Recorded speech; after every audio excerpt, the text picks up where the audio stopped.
Hey, welcome in. We're a little behind on the hockey review, so let's see if we can dive in. So this is actually on Wednesday, like 5 days behind, so I apologize. The first game took place in Pittsburgh as the Penguins played host to the Buffalo Sabres.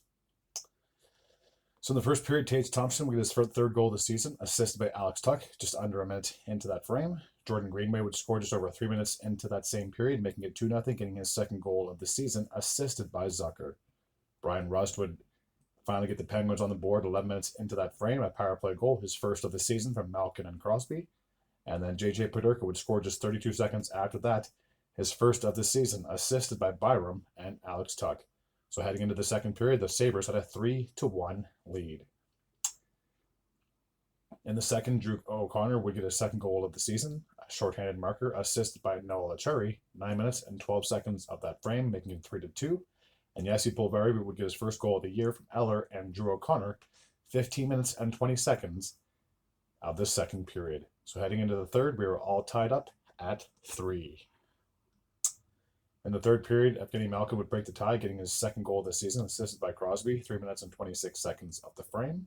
J.J. Paderka would get his second goal of the game, assisted by Jokerharaju, if I pronounced that name correctly, 10 minutes and 16 seconds of the third, tying the game up at 4. Ryan McLeod will get his first goal as a member of the Buffalo Sabres, assisted by Byram and Zucker. That goal happened 10 minutes and 56 seconds. Ricard Raquel would score with 46 seconds to go, getting his third goal of the year from Rust and Malkin. We would need overtime to settle this one, and believe it or not, the captain himself would strike on a power play, Sidney Crosby getting his first goal of the season from Carlson and Malkin, a minute and 38 seconds into that frame. So the Penguins would win 6-5 in overtime. The next game took place in Toronto as we had the Maple Leafs playing host to the Los Angeles Kings. So Bobby McMahon would get his second goal of the season from Domi and McCabe just over 6 minutes into that first period. Austin Matthews would finally get his first goal of the season just over 8 minutes into that frame, assisted by Marner and Ekman-Larsson. Bobby McMahon would strike again with just under 3 minutes to go, his third of the year from Nylander and Ekman-Larsson. So heading into the second period, I believe the Leafs had a 3-0 lead. Morgan Riley would increase the lead to 4-0, getting his first goal of the year from McCabe and Domi, 7 minutes and 56 seconds of the second period. William Nylander would strike with a minute and a half remaining, a power play goal from Matthews and Marner, making it 5-0 in favor of the Leafs heading into the third period. Alex Turcotte would get his first goal of the season from Lee, 2 minutes and 42 seconds of the third, making it 5-1, I apologize. Kevin Fiala would make it 5-2, getting his third goal of the season from Clark and Trevor Lewis, just over 9 minutes into that frame. And then late in the third, the Leafs would be gifted a power play. Tavares to strike, getting his second goal of the season from Marner and Matthews. And that was 17-16 of the third. So the Leafs would win this game 6-2. The Colorado Avalanche played host to the Boston Bruins.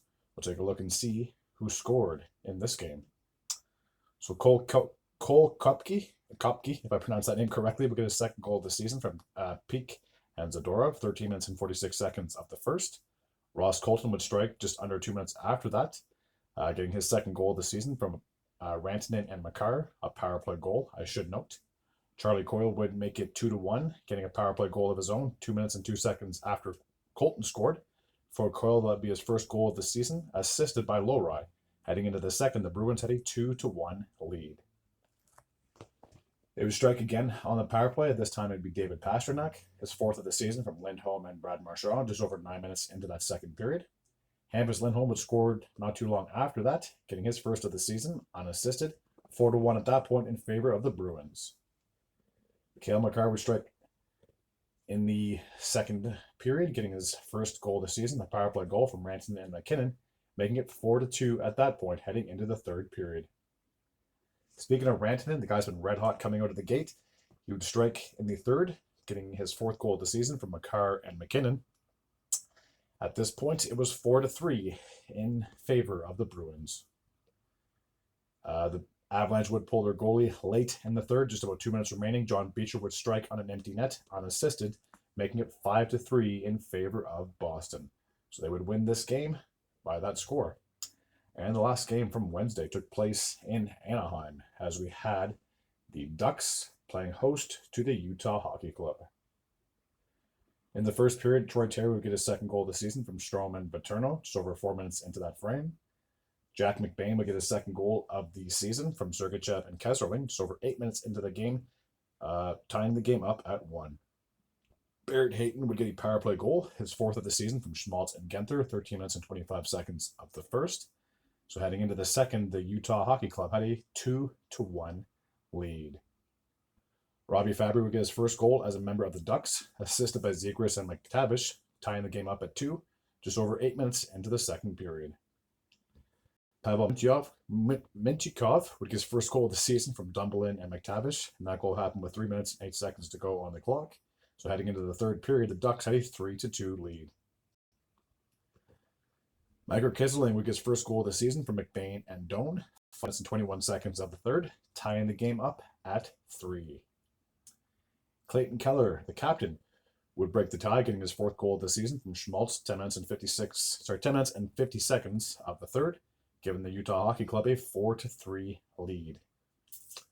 With just over 5 minutes remaining, Mintyukov would get his second goal of the season, second goal of the game, assisted by McGinn and Carlson, so we would need overtime to settle this matchup. And in overtime, Leo Carlson would get his first goal of the season, just 54 seconds into the overtime frame, giving the Ducks a 5-4 win. That takes care of Wednesday's recap of the National Hockey League. As always, if you're new to this channel and you like this type of content, feel free to hit the sub button. I'd be very grateful and very appreciative. Until next time, and as always, take care. Okay, Thursday.